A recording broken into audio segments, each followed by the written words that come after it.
Have you ever wondered if the Bible is truly authentic? Like, how can we be sure it's not just a collection of ancient stories? Well, what if I told you there's a built-in verification system? A way to test its claims that's unlike any other book in history today. We're diving deep into one of the most fascinating aspects of the Bible, prophecy. This isn't about vague predictions you might find in a fortune cookie. This is about specific, detailed forecasts made hundreds, even thousands of years in advance. You see, the Bible claims that about 27% of its content is prophetic. That's more than a quarter of the entire book dedicated to telling the future. And this isn't a small claim. The Bible itself sets the standard.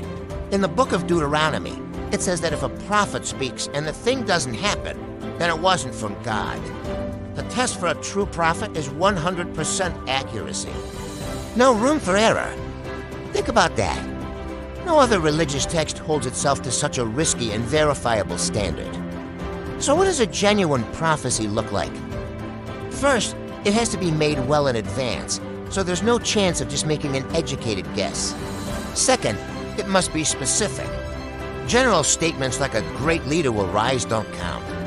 We're talking names, places, and specific events. Third, the fulfillment must be a literal, historical event that can be verified. No symbolic interpretations to make it fit. And finally, it must be beyond the power of human beings to control or orchestrate. Let's take a look at the prophecies concerning Jesus Christ. The Old Testament contains over 300 specific prophecies about the coming Messiah.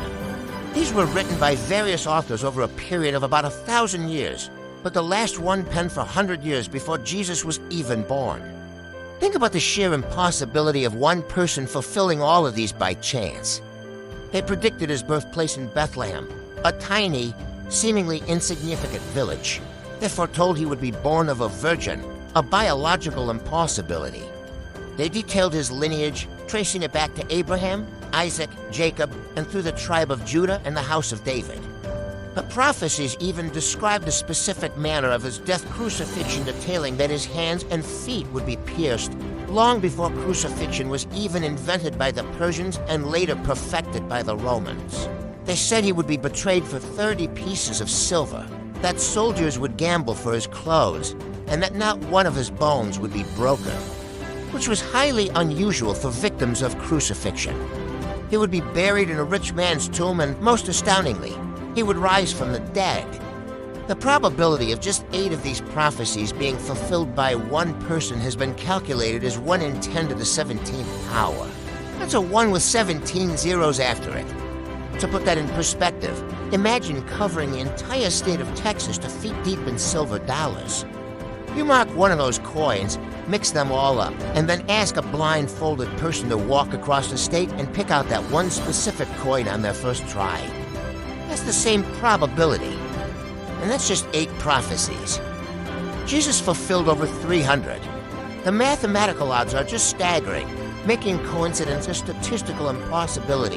This incredible fulfillment of prophecy is a cornerstone for believing in the Bible's divine origin.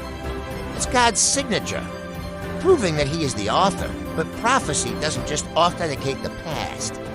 It also illuminates the future. This is where the idea of dispensational truth comes in. The Bible isn't just one flat story. It's a series of distinct periods, or dispensations, where God interacts with humanity in different ways. Understanding these time periods is key to correctly interpreting the Bible, especially its prophetic parts. Think of it like looking at a mountain range from a distance. The Old Testament prophets were like people standing on one mountain, looking across a valley to the next peak.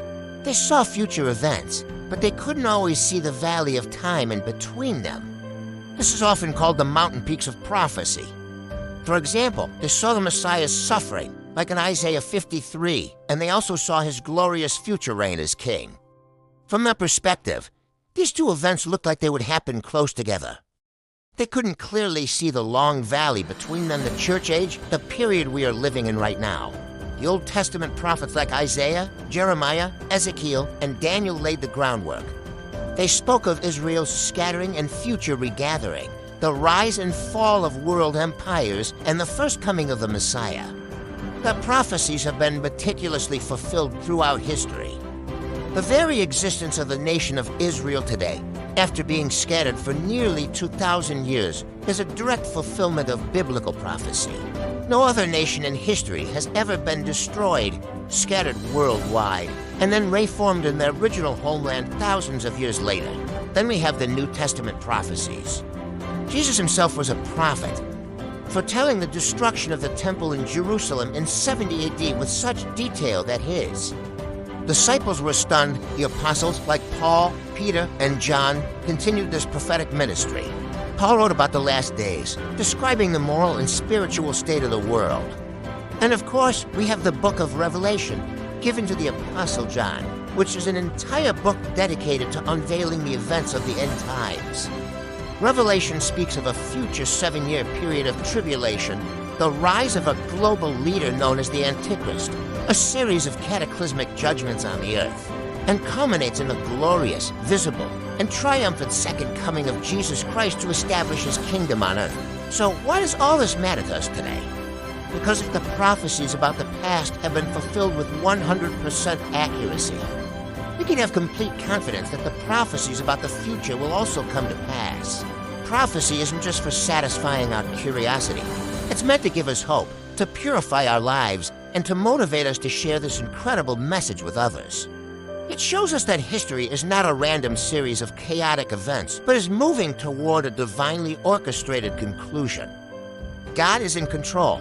He has a plan, and he has told us what that plan is. The study of prophecy gives us a unique perspective on world events. It helps us see the bigger picture and not be shaken by the turmoil we see around us. It's a reminder that our ultimate hope is not in politics or human solutions, but in the return of the King. Thanks for joining me on this incredible journey through biblical prophecy. It's a vast and deep subject, and we've only scratched the surface. If you found this fascinating, hit that like button and subscribe for more deep dives into the truths of the Bible. Let me know your thoughts in the comments below. See you in the next video.